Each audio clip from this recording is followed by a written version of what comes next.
Bye.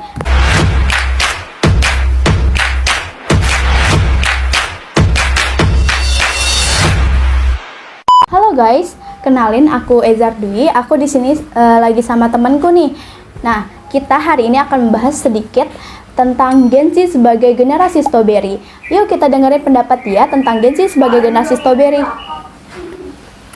Nah, boleh perkenalin diri dulu. Perkenalkan, nama aku Amalia Rahmazila. Sekarang sebagai mahasiswi psikologi dari Universitas Muhammadiyah Prof. Dr. Hamka. Nah, kalau boleh tahu Amal, kesibukan Amal apa ya? Aku tuh baru masuk semester awal, jadi cuma kuliah doang. Oh, oke. Nah, di kesibukan Amal sekarang nih, Amal pernah nggak sih dengar dengan istilah Gen Z sebagai generasi strawberry? Yang aku tahu ya, generasi strawberry itu generasi muda yang kreatif dan banyak inovatif. Mereka tuh cemerlang buat ide-ide baru, tetapi mudah rapuh ketika mendapatkan tekanan sosial. Seperti buah strawberry yang ketika kita ditekan sedikit aja itu mudahnya buahnya mudah hancur. Oh ya, betul banget tuh. Kayak di luarnya manis gitu ya, tapi di dalamnya ternyata lembek dan gampang busuk gitu. Iya, gampang busuk, benar. Nah, sebagai Gen Z nih, Kamal, setuju nggak sih kalau Gen Z disebut dengan generasi strawberry? Kalau menurut pribadi aku nggak bisa disamaratain semua Gen Z sebagai generasi strawberry ya, karena kan tadi tahu sendiri kalau generasi strawberry itu yang mudah hancur, mudah rapuh. Jadi tuh ada sebagian juga Gen Z yang enggak seperti itu. Jadi tuh tergantung juga kita menghadapi lingkungannya itu seperti apa. Terus kita dirawat dengan orang tua itu seperti apa, mendapatkan tekanan atau tidak. Kemudian generasi sekarang itu juga menurut aku lebih berani membuka suara sih, seperti men-share apa yang mereka rasakan ke media sosial. Jadi itu mungkin yang disebut sebagai generasi strawberry yang karena lembek, karena itu kali ya yang membuat kita kelihatan lemah karena berani membuka suara gitu. Apalagi kalau zaman anak-anak sekarang gitu ya, kalau ditegur tuh pasti mereka langsung kayak dikit-dikit ngamuk gitu ya. Jadi Kak Amal setuju nggak nih tadi? Netral. Oh, oke, netral ya. Menurut Amal nih, apa sih perbedaan Gen Z nih sama generasi-generasi sebelumnya kayak milenial atau Gen X yang paling menonjol kelihatannya gitu? Mungkin perubahan teknologi ya. Perubahan teknologi itu zaman dulu hanya mungkin untuk bertukar pesan aja. Nah, bedanya sama zaman sekarang itu, zaman sekarang udah canggih banget. Bisa bertukar pesan maupun mencari pekerjaan, kemudian berinteraksi dengan jauh yang seperti keluar negeri aja tuh bisa. Kemudian dengan teknologi yang sekarang ini bisa membuat kita memudahkan segala sesuatu, seperti mengerjakan tugas. Itu kita bisa membantu banget dari informasi manapun. Kemudian yang kedua itu perubahannya secara pengalaman hidup mereka ya.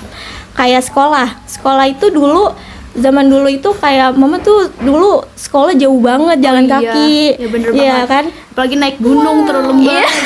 Iya bener banget. Nah itu kalau bedanya sama zaman sekarang itu, sekarang kita memudahkan banget dengan adanya transportasi umum seperti Transjakarta, bus sekolah. Itu memudahkan kita banget dengan apalagi sekarang Jakarta macet banget ya. Nah itu tuh bisa mengurangi polusi udara juga dengan transportasi umum. Tapi semoga bisa nyebar ke daerah-daerah lain ya. Soalnya setahu aku Transjakarta baru ada di Jakarta. Iya, seluruh Indonesia. Semoga.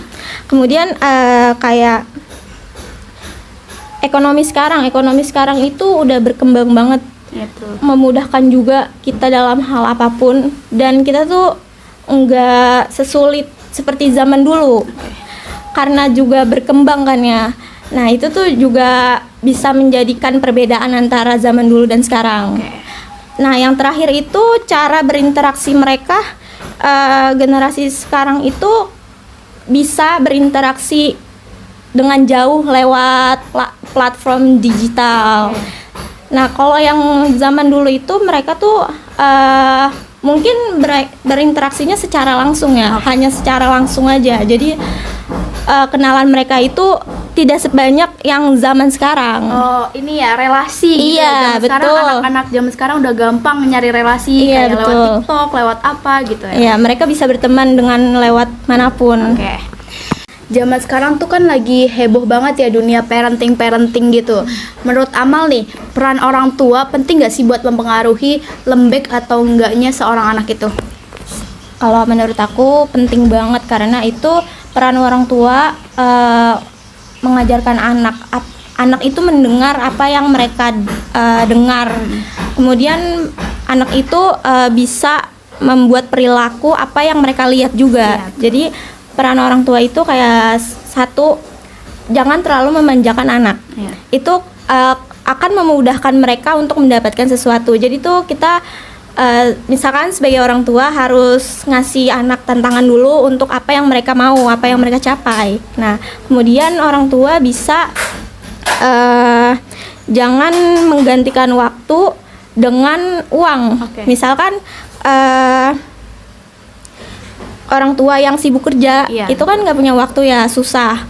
Nah, jadi tuh mereka tuh kadang menggantiin waktu mereka yang nggak ada, yang tidak sempat untuk anak mereka, digantikan dengan uang, digantikan dengan anak mereka yang mau apa aja langsung diturutin, dimanjakan. Nah, itu tuh sangat berpengaruh terhadap perilaku anak nanti. Nah, menurut Amal nih, apa sih tantangan yang akan kita hadapi sebagai Gen Z ke depannya? Oke, yang pertama itu ekonomi ya. Ekonomi sekarang itu bergejolak, tidak stabil. Jadi barang-barang itu bisa nanti langsung mahal, nanti langsung murah. Itu tuh harus zaman sekarang itu harus bisa menstabilkan keadaan ekonomi. Kemudian teknologi. Mencari pekerjaan itu sekarang susah banget. Oh iya, apalagi zaman sekarang masuk kerja tuh harus pakai orang dalam Iya, gitu iya, ya. itu kita tuh bersaing dengan tidak sehat sekarang karena ada saingan orang dalam tersebut tadi. Terus kemudian pekerjaan kita itu bisa digantikan dengan teknologi AI. Itu tuh mengurangi tenaga kerja banget ke depannya. Oke, itu sih. Oke, terima kasih. Nah, selanjutnya, terakhir nih, apa sih harapan dan pesan Amal buat kita nih ke depannya agar tidak lagi disebut sebagai generasi strawberry? Oke, mungkin kita jangan terjebak dalam zona nyaman ya. Itu orang-orang bisa berpendapat bahwa kita semakin buruk nanti, semakin lemah mentalnya. Itu bisa mempengaruhi banget sih. Kemudian kita tuh harus bisa membuktiin kepada orang-orang kalau kita tuh bisa, dengan di rumah aja tuh kita bisa menghasilkan uang, seperti kita berkreasi dalam menggunakan media sosial seperti TikTok, itu bisa. Kemudian kita harus pinter menggunakan teknologi karena semakin canggihnya teknologi itu mengancam keberadaan kita untuk robot itu bisa menggantikan pekerjaan kita nanti, kesulitan untuk menghadapi ekonomi ke depannya. Itu bagaimana? Oke. Nah, itu aja sih pendapat aku tentang generasi strawberry dan kaitannya dengan Gen Z itu. Nah, oke guys, jadi itu tadi pendapat Amalia tentang Gen Z sebagai generasi strawberry. Nah, terima kasih ya Amal udah meluangkan waktunya untuk aku wawancarai sebagai responden untuk tugas akhir di mata kuliah observasi dan wawancara. Oke, selamat siang guys. Terima kasih.